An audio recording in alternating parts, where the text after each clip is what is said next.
સુરતમાં ભાજપના યુવા નેતાની થયેલી સરેઆમ હત્યા બાદ હવે આ મામલે જોરદાર રાજકીય ગરમાવો આવી ગયો છે। આમ આદમી પાર્ટીના સુરત શહેર પ્રમુખ ધર્મેશ ભંડારીએ આ ઘટનાને લઈને રાજ્ય સરકાર અને પોલીસ પ્રશાસન સામે આકરા પ્રહારો કર્યા છે। તેમણે કાયદો અને વ્યવસ્થાની સ્થિતિ પર ગંભીર સવાલો ઉઠાવતા કહ્યું કે જો સત્તાધારી પક્ષના નેતાઓ જ સુરક્ષિત ન હોય તો સામાન્ય જનતાનું શું? સુરત શહેરમાં કાયદો અને વ્યવસ્થાની કથળતી સ્થિતિને લઈને હવે વિપક્ષે સરકારને ભીસમાં લેવાનું શરૂ કર્યું છે। તાજેતરમાં જ ભાજપના એક યુવા નેતાની સરેઆમ હત્યા કરી દેવામાં આવતા આખું શહેર ચોંકી ઉઠ્યું છે। આ ચકચારી હત્યાકાંડ બાદ આમ આદમી પાર્ટીના સુરત શહેર પ્રમુખ ધર્મેશ ભંડારી મેદાનમાં આવ્યા છે અને તેમણે કાયદો વ્યવસ્થાના મુદ્દે શાસક પક્ષને આડે હાથ લીધો છે। નમસ્કાર, હું ધર્મેશ ભંડારી, પ્રમુખ આમ આદમી પાર્ટી સુરત શહેર। સુરત શહેર જે આપણા ગૃહમંત્રીનું હોમટાઉન કહેવાય, સુરત શહેરનો ઉધના વિસ્તાર, કેન્દ્રીય મંત્રીનો મત ક્ષેત્રીય વિસ્તાર, જ્યાં ગઈકાલે રાત્રે ભાજપના એક યુવા નેતા જય દલાલની સરેઆમ હત્યા થઈ ગઈ। આ જય દલાલના આત્માને પ્રભુ પરમ શાંતિ અર્પે એવી પ્રભુના ચરણોમાં પ્રાર્થના।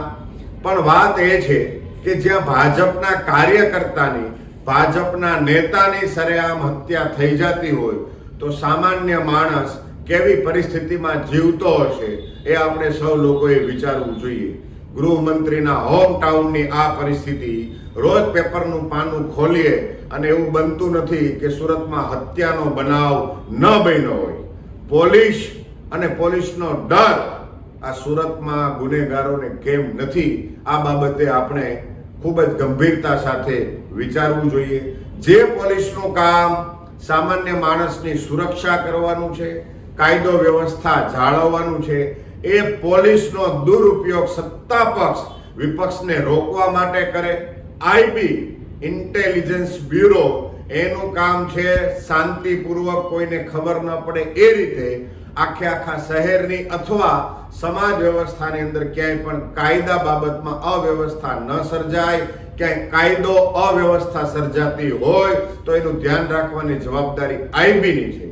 પણ આ પોલીસ અને આઈબીને સરકારે પોતાની સત્તા સાચવવા માટે માત્ર દુરુપયોગ કરેલો છે। વિપક્ષને દબાવવા માટે વિપક્ષ શું કામ કરે છે, વિપક્ષના નેતાઓને દબોચવાનું કામ પોલીસને જ્યારે પ્રાથમિકતા સાથે આપવામાં આવે છે ત્યારે કાયદો વ્યવસ્થા કથળેલો બને છે। અને એનું ઉદાહરણ છે ઉધના વિસ્તારની અંદર ભાજપના એક કાર્યકર્તાની હત્યા।